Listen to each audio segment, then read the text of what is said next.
భక్తి సమాచారం. వాట్సాప్ ఛానల్లో జాయిన్ అవ్వండి. అన్ని విశేషాలు ఎప్పటికప్పుడు తెలుసుకోండి. బిగ్ టీవీ ప్రేక్షకులకు నమస్కారం. జై శ్రీరామ్. శ్రీరామ రామ రామేతి రమే రామే మనోరమే సహస్రనామ తత్తుల్యం రామనామ వరాననే. బిట్స్ పిలాని వంటి అత్యుత్తమమైన సంస్థల్లో విద్యను అభ్యసించడమే కాకుండా ఒరకెల్ వంటి పలు ఐటీ కంపెనీల్లో లక్షల జీతంలో ఉన్న వ్యవస్థనంతటినీ వదిలేసి సడన్ గా ఆధ్యాత్మిక తరంగం వైపు వెళ్ళారు. అలా రావటమే కాకుండా పిల్లలకు విద్యతో పాటు అత్యుత్తమమైన విలువలతో కూడిన విద్యను అందించాలి అనే ఒక సత్ సంకల్పంతో వాల్మీకి రామాయణాన్ని ఆధారంగా చేసుకొని ఎన్నో పుస్తకాలు రచించి తనకంటూ ఒక ప్రత్యేకమైన స్థానాన్ని సంపాదించుకున్నారు శ్రీ రామాయణ రసజ్ఞ కేసరి శ్రీరామ చక్రధర్ గారు. మరి వారితో మాట్లాడి మరిన్ని విషయాలు వారి మాటలో తెలుసుకుందాం. ఈనాటి కార్యక్రమాన్ని ప్రారంభిద్దాం. నమస్కారం అండి. నమస్కారం అమ్మ. జై శ్రీమన్నారాయణ. జై శ్రీమన్నారాయణ. శ్రీరామ చక్రధర్ గారు, అసలు మీరు రామాయణం రాయాలి అన్న సంకల్పం ఎలా కలిగింది? బిట్స్ పిలాని వంటి సంస్థల్లో మీరు చదువుకున్నారు అని అంటే భవిష్యత్తు చాలా బాగుంటుంది. అసలు అలాంటి బంగారు భవిష్యత్తుని వదిలేసుకుని ఈ ఆధ్యాత్మిక రంగం వైపు మళ్ళటానికి ప్రధానమైన కారణం? ఓం అస్మద్గురుభ్యో నమః. కాశ్యపాన్వయ సంజాతం నారాయణ పదాశ్రితం శ్రీమన్నారాయణం వందే యతీశ్వర శ్రియాజుషం. పూజంతం రామ రామేతి మధురం మధురాక్షరం ఆరుహ్య కవితా శాఖాం వందే వాల్మీకి కోకిలం. మనోజవం మారుతతుల్య వేగం జితేంద్రియం బుద్ధిమతాం వరిష్టం వాతాత్మజం వానరయూధ ముఖ్యం శ్రీరామదూతం శిరసా నమామి. ఓం అస్మద్గురుభ్యో నమః. ముందుగా బిగ్ టీవీ ప్రేక్షకులకి నమస్కారం. ఈ ఇంటర్వ్యూ అవకాశం ఇచ్చిన మీకు కూడా నమస్కారం అమ్మ. మీరు రామాయణం ఎందుకు రాయాలనిపించిందని అడుగుతున్నారు. అయితే మీరు అన్నట్టు బిట్స్ పిలానీలో చదువుకోవటం అంత బాగుంటుంది, కానీ ఎప్పుడైతే మనకి ఒక ఏదైనా చేయాలి, మనం ఏదైనా ఒక ఇంపాక్ట్ క్రియేట్ చేయాలి అని అన్నప్పుడు చదువుతో పాటు, అంటే చదువు అంటే జ్ఞానం కదా, జ్ఞానంతో పాటు ఆచరణ కూడా చాలా ఇంపార్టెంట్ అన్నమాట. సో ఆ ఆచరణ ఎలా ఉండాలంటే మనిషిలా ఉండటం. అంటే అసలు మిగతా జంతువులకి మనిషికి తేడా ఉంది కదా. మిగతా జంతువులకి మనిషికి మనస్సు పక్వత, అంటే రైపెండ్ స్టేట్ లో ఉంటుంది అనమాట మనస్సు. మన తెలివి అంటే మన మనస్సుని మనం ఎలా ఉపయోగిస్తామని అంటే మనం చేసే తప్పుల్ని సమర్థించుకోవటానికి, మన ఆలోచనలని ఆచరణాత్మకంగా తీసుకువెళ్ళటానికి, రెండిటిగా అంటే మంచిగా ఉపయోగించవచ్చు, చెడుగా కూడా ఉపయోగించే స్థితి మనకు ఉందన్నమాట. సో అలాంటప్పుడు మన ముందు ఒక ఆదర్శం ఉండాలి. ఆదర్శం అంటే అద్దము అని అంటారనమాట. ఆదర్శం అంటే అద్దము. మనిషి మీరు గమనించారంటే చిన్నప్పటి నుంచి నడవటము, తినటము, ఇవన్నీ ఎలా నేర్చుకున్నారనంటే ఇంట్లో ఉన్న వాళ్ళని చూసి నడవటం స్టార్ట్ చేయటము, ఇంట్లో వాళ్ళ పద్ధతుల్ని బట్టి. నాకు బాగా గుర్తనమాట, ఇంతకు పూర్వము ఇంట్లో విష్ణు సహస్రనామాలు లేకపోతే భగవద్గీతలు ఇలాంటివన్నీ నేర్పించేవారు కాదు. వాళ్ళు ఎలా ఉండేదనంటే వాళ్ళు చదువుతూ ఉండేవారు. ఆ వింటం వల్ల పిల్లలకు ఆటోమేటిక్ గా భగవద్గీత విష్ణు సహస్రనామం అలా వచ్చేసేవన్నమాట. సో మనిషికి ఒక మోడల్ అవసరం అనమాట. మిగతా అవతారాలు మీరు గమనించారంటే భగవంతుడివి అవతారాలు వచ్చాయి, అవతార ప్రయోజనం అయిపోయిన వెంటనే వెళ్ళిపోయిందని అనమాట. కానీ రామచంద్రుడి అవతారం వచ్చేటప్పటికి రావణ సంహారం జరిగింది. రావణ సంహారం జరిగిన తర్వాత కూడా స్వామి ఇంకా మనిషిలానే ఈ భూప్రపంచం మీద ఈ భూమి మీద బతుకున్నాడు. ఈ భూమి మీద రాజ్యాన్ని పరిపాలించాడు. దశవర్ష సహస్రాన్ని దశవర్ష శతాని చ రామో రాజ్యముపాసిత్వ బ్రహ్మలోకం ప్రయాస్యతి. అంటే దాదాపు 38-40 ఏళ్ల మధ్యలో రామచంద్రుడు రావణ సంహారం చేశాడు. దాని తర్వాత కూడా కొన్ని వేల సంవత్సరాలు భూమి మీద ఉండి రాజ్యాన్ని ఉపాసన చేశాడు. అదేంటండి, మరి రావణ సంహారం అయిపోయింది కదా, మరి వెళ్ళిపోవాలి కదా అని అంటే అక్కడే మనం ఆలోచించాల్సిన విషయం. అంటే రామావతారం యొక్క ప్రయోజనం కేవలం రావణ సంహారం మాత్రమే కాదు. ఇంకా ఏదో ఉంది, అది తీరేంత వరకు వెళ్ళడాయన. ఏంటి ఆ అవతార ప్రయోజనం అంటే మనిషి ఎలా బ్రతకాలో నేర్పించాలి. ఒక తండ్రి పిల్లాడికి నడవటం ఎలా నేర్పిస్తాడో, రామచంద్రుడు ఇగో నాన్న, మనుషులు మీరు ఇలా బ్రతకాలి, కష్టం వస్తే ఇలా సాల్వ్ చేసుకోవాలి, సుఖం వస్తే రూఫ్ టాప్ కన్నేయకూడదు, అంటే అంత ఉబ్బి తబ్బిబ్బైపోయేసి గర్వం పెరగకూడదు, బ్యాలెన్స్డ్ గా ఉండాలి, కష్టంలో ఇలా, నష్టంలో ఇలా, బంధుత్వాలతో ఇలా, బంధువులతో ఇలాగా, భార్యతో ఇలాగా, తల్లితో ఇలాగా, తండ్రితో ఇలాగా అని మనకు నేర్పించటం కోసం వచ్చిన అవతారం. అంటే మనిషిగా ఆచరణ ఎలా చేయాలని చెప్పే అవతారం కదా. సో మరి అలాంటి ఆ అవతారం గురించి మనం మాట్లాడితే గాని మనిషి యొక్క జన్మకి సార్థకత కలగదు. అందులో మేము పెద్దల నుంచి విన్నది, ఆచార్యుల దగ్గర నుంచి విన్నది ఏంటనంటే, చిన్న పిల్లలు తెల్ల కాగితాలు లాంటి వారు. వారి మీద మనం ఏది రాస్తే అదే చూపిస్తారు. మరి వారి మీద మంచిని రాయాలి అని అంటే, మనిషి అయిన వాడి మీద మంచి అంటే రాముడి గురించే రాయాలి కదా, రామాయణం రాయాలి కదా. అందుకని చెప్పి ఇంత చదువుకున్నప్పుడు ఇలా మంచిని రాసే వైపు మన ఆలోచన, ఆచరణ సాగితేనే నేను చదువుకున్న చదువుకైనా ఈ జన్మకైనా సార్థకత లభిస్తుంది కదా అని పెద్దలు ఇచ్చిన ప్రేరణ ద్వారా ఈ మార్గంలోకి రావడం జరిగింది. సార్, మీరు ఒక 10 సంవత్సరాల పాటు మ్యాథమెటిక్స్ ప్రొఫెసర్ గా ఐఐటి, జేఈ వాళ్ళకి కూడా చాలా అద్భుతమైన గైడెన్స్ ఇచ్చారు, కోచింగ్ ఇచ్చారు, మంచిగా టీచ్ చేశారు. సో అది వదిలేసి ఈ వైపు వచ్చారు. మరి అక్కడ మీరు పొందలేనిది ఇక్కడ మీరు ఆధ్యాత్మిక రంగంలో పొందుతున్నారా?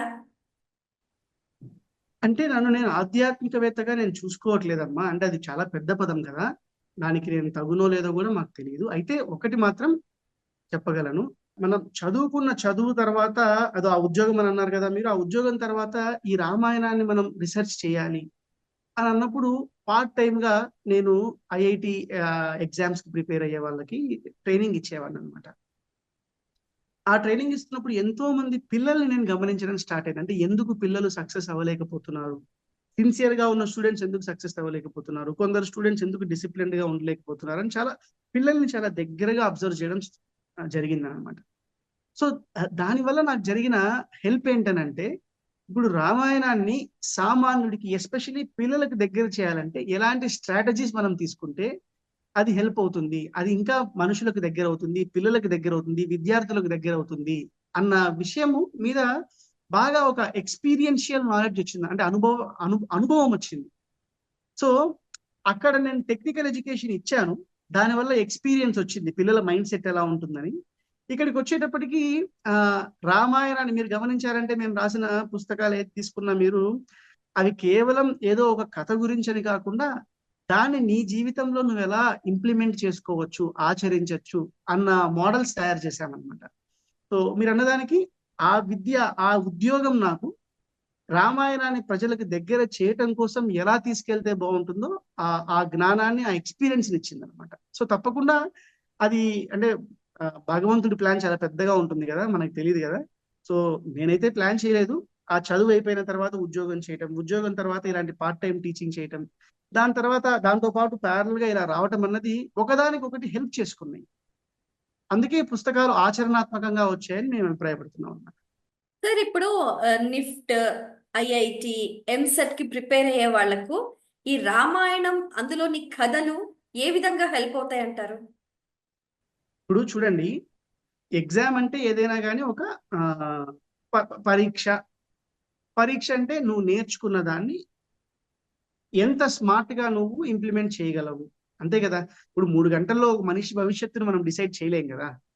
ఏ ఎగ్జామ్ ని మీరు తీసుకున్నా కానీ ఒక 3 గంటల ఎగ్జామ్ ఉంటుంది, లేకపోతే గంటన్నర ఎగ్జామ్ ఉంటుంది, ఇలా ఉంటుంది. కానీ ఆ ఎగ్జామ్స్ వేస్టా అంటే, ఆ ఎగ్జామ్స్ ఎందుకు ఏం ప్రయత్నం చేస్తున్నారంటే, అంత తెలుసుకున్నావు, ఒక టైం లిమిట్ లో నిన్ను నువ్వు ఎలా ఎగ్జిక్యూట్ చేసుకోగలుగుతావు అన్నదానికే టైం లిమిట్ పెట్టి ఎగ్జామ్ పెట్టారు. లేకపోతే 3 గంటల్లో ఒక మనిషి జీవితాన్ని, ఆ అబ్బాయి వాళ్ళ యొక్క లైఫ్ ని మొత్తం డిసైడ్ చేయడం అనేది అన్ఫేర్ అనిపిస్తుంది మనకి. కానీ ఏదో ఒక పారామీటర్ తో మనం జడ్జ్ చేయాలి, అవునా కదా. అందుకని 3 అవర్స్ అని పెట్టారు. ఈ ప్రయత్నంలో ఎవడు సక్సెస్ అవుతాడనంటే, వాడు నేర్చుకున్న దాన్ని హార్డ్ వర్క్ తోనే కాదు, స్మార్ట్ వర్క్ తో ఇంప్లిమెంట్ చేయగలగాలి. ఇది అందరికీ తెలిసింది. కానీ ఆ స్మార్ట్ వర్క్ అంటే ఏంటి, ఆ హార్డ్ వర్క్ అంటే ఏంటి, ఈ రెండింటిని కలిపి ఎలా చేయాలి. నా మీద టైం అన్న ప్రెషర్ ఉంటుందన్నమాట. చుట్టుపక్కల 100 మంది కూర్చొని ఇదే ఎగ్జామ్ రాస్తూ ఉంటాడు, ఒకడేమో అడిషనల్ మేడం అని అంటూ ఉంటాడనమాట. అమ్మ నాకన్నా ఎక్కువ రాసేస్తున్నాడనే ప్రెషర్ వస్తూ ఉంటుందని అనమాట. ఇంట్లో తల్లిదండ్రులు ఏమో అరే నువ్వు ఖచ్చితంగా ర్యాంక్ సంపాదించేసేయాలరా అని అంటారనమాట. లేకపోతే ఇంకొకరేమో అమ్మ నువ్వు ఎంబీబీఎస్ అయిపోవాలమ్మా లేకపోతే కుదరదమ్మా ఇలా. అంటే ఈ ప్రెషర్స్, టైం ప్రెషర్, తర్వాత నువ్వు నేర్చుకున్నదంతా నీకు గుర్తుండటము, నువ్వు నేర్చుకున్నదంతా ప్రాక్టీస్ లోకి రావటం, ఇవన్నీ కలిపి ఒక చోట నీ మీద యాక్ట్ చేస్తున్నప్పుడు నిన్ను నువ్వు ఎలా ప్రజెంట్ చేసుకుంటావు అన్నదే కదా ఎగ్జామ్ అంటే. ఎగ్జామ్ అంటే ఇంత మించి ఏం లేదు. ఇన్ని ప్రెషర్స్ నీ మీద ఉన్నప్పుడు, ఇన్ని ఎక్స్పెక్టేషన్స్ నీ మీద ఉన్నప్పుడు, ఇంత ప్రిపరేషన్ నువ్వు చేసినప్పుడు అన్ని కలిపి ఏ విధంగా ఫ్రూట్ఫుల్ గా బయటకు వస్తుంది అని చూపించేదే ఎగ్జామ్. మరి రామచంద్రుడి జీవితం కూడా ఒక ఎగ్జామే కదా. అడుగడుగున రాముడికి జరిగింది పరీక్షనే కదా, అడుగడుగున సీతమ్మకు జరిగింది పరీక్షనే కదా, అడుగడుగున ఆంజనేయ స్వామికి జరిగింది పరీక్షనే కదా. ఆంజనేయ స్వామి ఎగ్జాంపుల్ తీసుకోండి మీరు. ఆంజనేయ స్వామి లంకను, సీతమ్మ అటు లంకలో ఉంది, రావణాసురుడు చెరబట్టాడని తెలిసిన తర్వాత అటు వెళ్ళటానికి అందరూ భయపడ్డారు. ఆంజనేయ స్వామి కూడా అబ్బా వెళ్ళలేమేమో అని అనుకున్నారు, అవునా కదా. అలాంటి సమయంలో జాంబవంతుడు వచ్చి ఏ హనుమ నువ్వు లేనాయనా, నువ్వు ఖచ్చితంగా చేయగలుగుతావు అని అన్నప్పుడు నేను వెళ్ళగలను అని ఒక ధైర్యం తెచ్చుకునేసి అలా సముద్రాన్ని లంఘించాడు. అంటే తను చెయ్యలేనేమో, ఇతరులు చేయలేనిది నేను కూడా చేయలేనేమో అని ఒక డీలా పడిన స్థితి నుంచి తను సాధించి అటు పక్కన లంక మీదికి వామహస్తం అంటాం కదా, అంటే ఎడమ పాదంతో లంకలోకి ప్రవేశం చేసేంత వరకు హనుమంతుడు చేసిన ట్రావెల్ ఒక ఎగ్జామే కదా. సో తప్పకుండా అడుగడుగున రామాయణంలో ఉన్న ప్రతి అంశము మనకి నీ జీవితంలో వచ్చే ఈ ఎగ్జామ్సే కాదు, జీవితం పెట్టే నిజమైన పరీక్షలకు కూడా ఎలా అధిగమించాలో నేర్పిస్తుంది అనమాట. అత్యున్నత స్థితిలో అంటే మంచిగా నేను జీవితాన్ని గర్వంగా బ్రతికాను అని చెప్పుకునే విధంగా నిన్ను మనిషిలా బ్రతికేటట్టు ఎలా నీ జీవితం పెట్టే పరీక్షల్ని ఎదుర్కోవాలి అని రామాయణం నేర్పిస్తుంది అనమాట. టైం మేనేజ్మెంట్ అలాగే లాజికల్ థింకింగ్ అనేది స్టూడెంట్స్ కి చాలా అవసరం. ఈ రెండింటిని రామాయణం నుంచి ఏ విధంగా తీసుకోవాలంటారు? యా, టైం మేనేజ్మెంట్ అంటే ఏంటి, నీకు ఇంత టైం ఉంది, దీన్ని నువ్వు ఏ పనులకు ఉపయోగించుకుంటావు. నీ గోల్స్ ఇవి, నీ గోల్స్ 1 2 3 4, నీకు టైం 10 hours పర్ డే ఉంది. ఈ 10 hours ని నీ గోల్స్ ను సాధించటం కోసం ఎంత బాగా ఉపయోగించుకుంటావు. ఒకవేళ నీ గోల్స్ కు నువ్వు టైం ని సరిగ్గా ఉపయోగించుకోకపోతే నీకు సరైన టైం మేనేజ్మెంట్ లేనట్టు. సరిగ్గా ఉపయోగించుకుని నువ్వు అనుకున్న లక్ష్యాన్ని సాధిస్తే టైం మేనేజ్మెంట్ బాగా ఉన్నట్టు. ఇంతే కదా సింపుల్ టైం మేనేజ్మెంట్ డెఫినేషన్ అని. Plus logical thinking. Logical thinking వద్దాం మళ్ళీ, ఓకేనా. ఇది టైం మేనేజ్మెంట్ అండి. ఈ టైం మేనేజ్మెంట్ ని మీరు ఆలోచించారంటే ఆంజనేయ స్వామి ఎగ్జాంపుల్ తీసుకుందాం.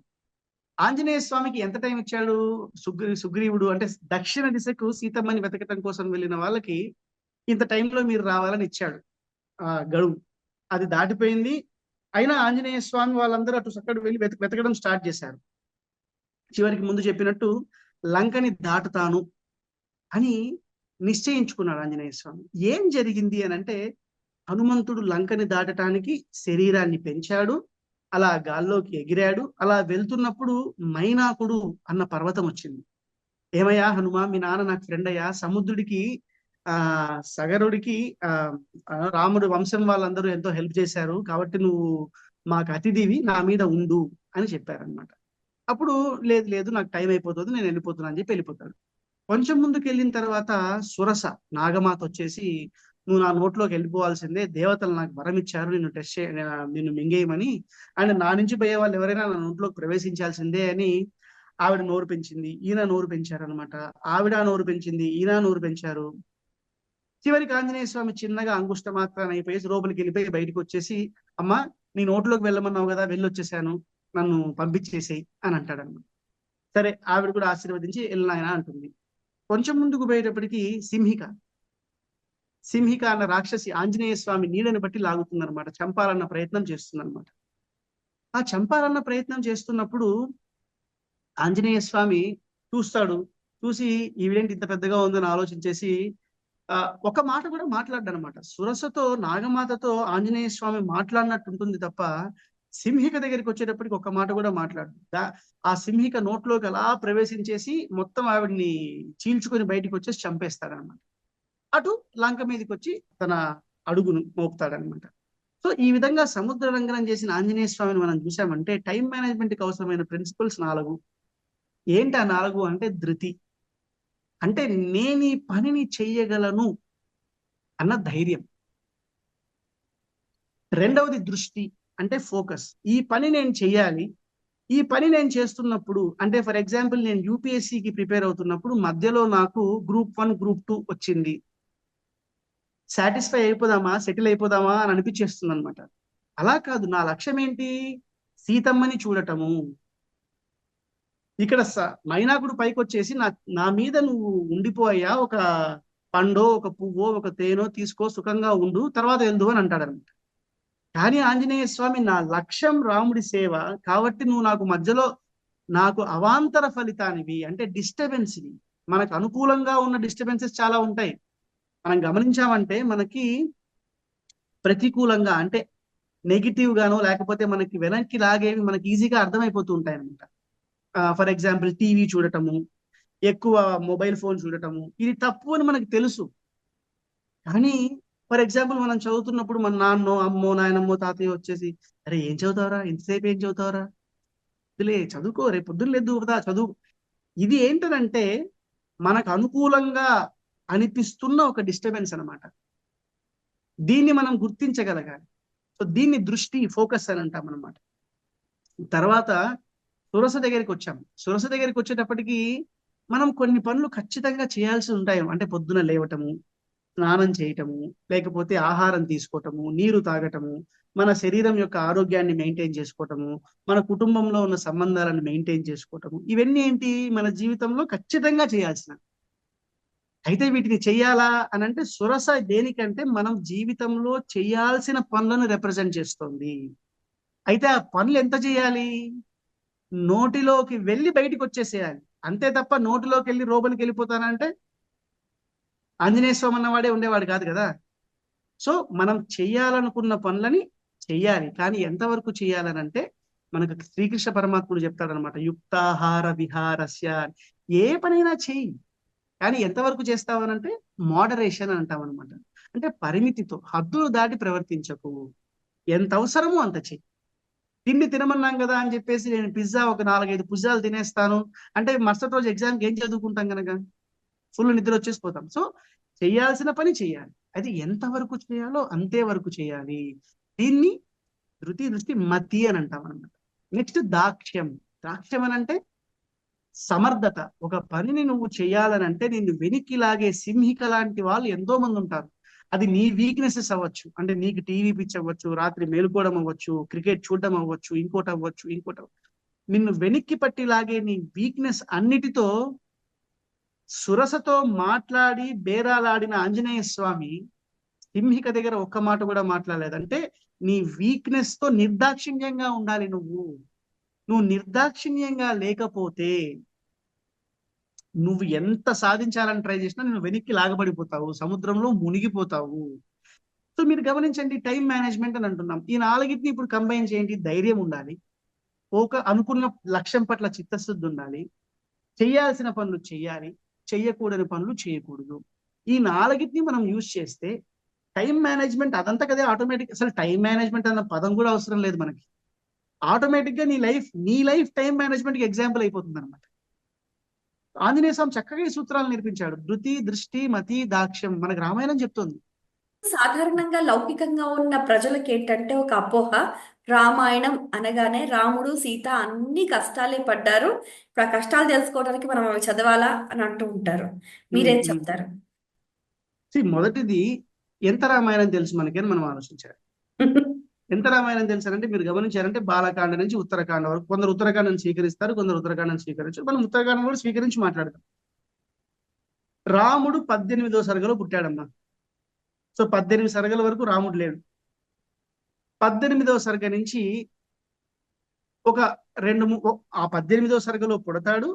ఆ 18వ సర్గ చివరికి వచ్చేటప్పటికి విశ్వామిత్రుడు వచ్చేసి రాముని పంపించమని అడుగుతాడు, అవునా, బాలకాండలో. దాని తర్వాత నుంచి అంతా విశ్వామిత్రుడి స్టోరీనే. 73వ సర్గ 74వ సర్గ వరకు విశ్వామిత్రుల వారి స్టోరీనే ఉంటుంది. ఆయన ఏం చేశాడు, కుమార సంభవం ఎలా జరిగింది, తర్వాత వామనుడి కథ ఏంటి, ఇదే. అసలు రాముడి కథ ఏం లేదు అక్కడ. మధ్యలో మారీచ సుబాహుల్ని తాటకని చెప్పిన కథ తప్ప ఇంకేం లేదు. తర్వాత సీతా కళ్యాణం జరుగుతుంది. సీతా కళ్యాణం జరిగిన తర్వాత రాముడు సీత మధ్య జరిగిన లవ్ స్టోరీ అనండి, లేకపోతే వాళ్ళ ఇద్దరి పెళ్లి తర్వాత వాళ్ళు 12 సంవత్సరాలు గడిపారు అయోధ్యలో అని ఉంటుందే తప్ప ఏం చేశారు, ఎలా గడిపారు అని ఉండదన్నమాట. ఆ డీటెయిల్స్ ఏం లేవు. అంటే బాలకాండ మొత్తం చూసుకుంటే రాముడి గురించి సీతమ్మ గురించి మహా అంటే 3 సర్గలు 4 సర్గలు తప్ప ఎక్కువ స్టోరీ లేదు. అవునా? నెక్స్ట్ అయోధ్యకాండకు వచ్చారంటే మీరు, అయోధ్యకాండ అంతా కలిపి ఒక వారం రోజుల స్టోరీ అమ్మ. మాక్సిమం వారం 10 రోజుల స్టోరీ. ఎందుకనంటే రాముడు రాజుని చేస్తాననటము, ఆ రామచంద్రుడిని మరుసటి రోజు అడవికి పంపించటము, అక్కడి నుంచి రాముడు వెళ్ళటము, భరతుడు రావటము, తిరిగి భరతుడు వెళ్ళి రాముడిని అడగటము, రాముడు తిరస్కరించి దండకారణ్యంలోకి ప్రవేశించటం. ఇంతే కదా స్టోరీ అయోధ్యకాండలో. అదంతా కలిపి ఎంత కాదన్నా ఒక నెల రోజుల స్టోరీ వేసుకోండి. అరణ్యకాండ ఒక్క శ్లోకంలో అంటే 3-4 శ్లోకాలలో 13 సంవత్సరాలు గడిచిపోతాయి. మిగతా స్టోరీ డీటెయిల్స్ ఏం లేవు. రాముడు ఈ ఋషి దగ్గర ఎన్ని రోజులు ఉన్నాడు, ఆ ఋషి దగ్గర ఎన్ని రోజులు ఉన్నాడు, ఈ ఋషి దగ్గర ఇంతే ఉంటుంది తప్ప ఎక్కువ డీటెయిల్స్ ఏం లేవు. తర్వాత జరిగింది ఎన్ని రోజుల స్టోరీ? మహా అంటే అది కూడా ఒక నెల రోజుల స్టోరీ. ఎందుకంటే శూర్పణఖ రావటం, తర్వాత రావణాసురుడు రావటం, తర్వాత కరదూషణుల యుద్ధం, శూర్పణఖ రావటం, తర్వాత కరదూషణులతో యుద్ధము, తర్వాత రావణాసురుడు, తర్వాత సీతాపహరణ. ఇంతే కదా. ఇది మహా అంటే ఒక నెల రోజుల స్టోరీ వేసుకోండి. కిష్కింధకాండ ఒక 6 నెలల స్టోరీ వేసుకోండి. ఎందుకంటే రాముడు ప్రస్రవణ గిరిపైన 4 నెలలు వర్షాకాలం అని చెప్పి రెస్ట్ తీసుకుంటాడు. దానికి ముందు దాని తర్వాత సుగ్రీవుడి ప్రయత్నాలు అవన్నీ 6 నెలల స్టోరీ వేసుకోండి. కిష్కింధకాండ తర్వాత వచ్చేది సుందరకాండ ఎన్ని రోజుల స్టోరీ? ఒక రాత్రి స్టోరీ అంతే. ఒక రాత్రి అంతే కదా. హనుమంతుల వారు బయలుదేరారు, రాత్రి సీతమ్మని వెతికారు, ఒక లంకా దహనం మొత్తం తెల్లవారుజామున చేశారు, మధ్యాహ్నానికల్లా ఇటు పక్క వచ్చారు.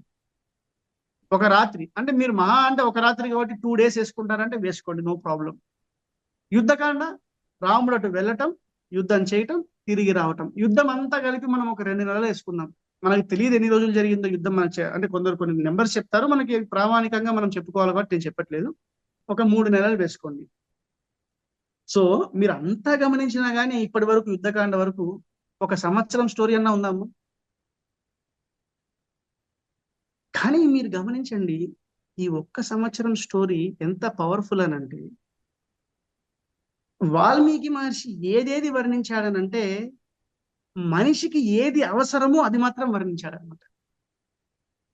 అలా అని వర్ణించలేదా అని అంటే, అసలు సుందరకాండలో చూసారనంటే రావణాసుడి భవనాన్ని ఎంత గొప్పగా వర్ణించాడంటే, అశోకవనం బ్యూటీ ఎంత బాగా వర్ణిస్తాడనంటే, అయోధ్య యొక్క గొప్పతనాన్ని ఎలా వర్ణిస్తాడంటే, కిష్కింధ అసలు వర్ణనలు అద్భుతం. ఆ 24,000 శ్లోకాలు విస్తృతంగా ఉంటుంది. కానీ ఆ విస్తృతమైన రామాయణ ఇతిహాసాన్ని దేనికి వాల్మీకి మహర్షి చెప్పాడనంటే, మనిషికి కష్టం వచ్చినప్పుడు ఎలా స్పందిస్తాడు, ఎలా స్పందించాలి, ఎలా స్పందించకూడదు, ఎలా స్పందిస్తాడు, ఎలా స్పందించాలి, ఎలా స్పందించకూడదు అని దశరథుడి ద్వారా, రాముడి ద్వారా, రావణాసుడి ద్వారా, కుంభకర్ణుడి ద్వారా, వాలి ద్వారా, తార ద్వారా, అహల్య ద్వారా, ఇలా అన్ని క్యారెక్టర్స్ ని పెట్టి నువ్వు ఎలా స్పందించాలి, స్పందించకూడదు అన్న ధర్మాన్ని, ధర్మ సూక్ష్మాన్ని నేర్పించాడు మనకి.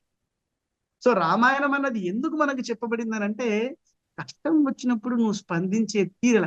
ఇప్పుడు నీ కష్టం కోసమే, కష్టాన్ని అధిగమించటం కోసం నీకు ఆ రామాయణం అన్న కావ్యం నీ ముందుకు వస్తే అంత కష్టమే ఉంది కదండి. అంటే నువ్వు ఇప్పుడు ఎలా అంటే, నువ్వు సినిమాకి వెళ్ళి ప్రభాస్ హీరోగా ఉన్నాడు, లేకపోతే ఆ సినిమా హీరో ఇలా ఉన్నాడు అని అన్న వెంటనే అదేంటండి ఈ సినిమా మొత్తం ఇదే హీరో ఉన్నాడు, వేరే హీరో లేడని అంటే ఎలా ఉంటది?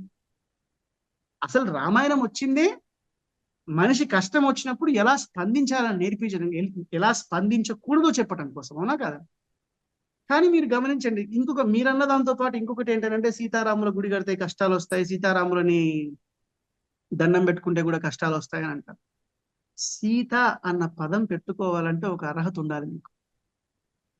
సీతమ్మ పేరు తలుచుకుంటే కష్టమే భయపడిపోతుంది. సీతమ్మ పేరు పెట్టుకుంటే ప్రేమ అన్న పదం తల ఉంచుతుంది.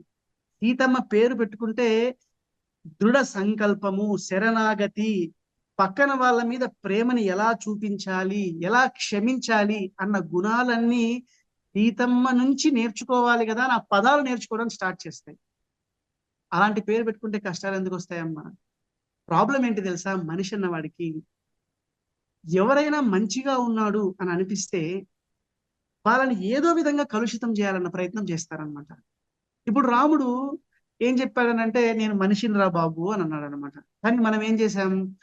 కాదయ్యా నువ్వు దేవుడివి అన్నాం. దానివల్ల వచ్చే లాభం ఏంటంటే రాముడు చేసినవన్నీ మనం చేయాల్సిన అవసరం లేదు. కృష్ణుడేమో నేను దేవుణ్ణి రా బాబు అని ముత్తుకున్నాడు అనమాట. మనం ఏమంటున్నాం? కాదు కృష్ణుడు మనిషి అంటున్నాం అనమాట. కృష్ణుడు దేవుడిగా స్వయం భగవంతుణ్ణి నేనని ప్రకటించుకొని వచ్చాడు కృష్ణుడు. రాముడు ఆయన దేవుడైనప్పటికీ అది వెనకల పెట్టుకునేసి ముందు మనిషిలా ప్రవర్తించడం కోసం వచ్చాడు. రాముడిని మనిషి అని మనం అంగీకరించామనుకోండి, రాముడు ఆదర్శం అని మనం అంగీకరించామనుకోండి, సీతమ్మ ఆదర్శం అని మనం అంగీకరించామంటే వారిలాగా బ్రతకాలి. అయితే అది కష్టం కాబట్టి కొందరు ఏం చేశారనంటే, వారిని దండం పెట్టుకుంటే కష్టాలు వస్తాయి, వారి గుడి కట్టిస్తే కష్టాలు వస్తాయి, వారికి వారి వారి వారి కథ వింటే కష్టాలు వస్తాయి, ఇలాంటి ప్రచారాలు చేయడం స్టార్ట్ చేశారు. కాకపోతే మీకు ఒక అద్భుతమైన విషయం తెలుసా? రాముడిని పొగిడిన వాళ్ళకంటే రాముడిని తిట్టిన వాళ్ళు ఎక్కువ ఫేమస్ అయిపోయారు. రాముడి ప్రేమ అది.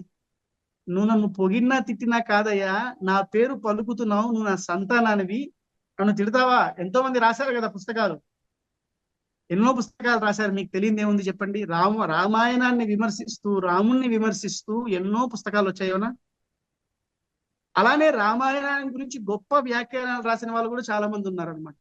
కానీ నేటి సమాజంలో రామాయణాన్ని విమర్శించిన వాళ్ళే ప్రసిద్ధి చెందారు. ఇది రాముడి గొప్పతనం. ఆయనని తిట్టిన వాళ్ళని కూడా ప్రసిద్ధి చేశాడనమాట. ఇంకా మరి ఆయనను పూజిస్తే వదిలేస్తాడమ్మా ఆయన? మిత్రభావేన సంప్రాప్తం నత్యజేయం కదంచన దోషో యద్యపి తస్యత్ గతామేతదగర్హితం.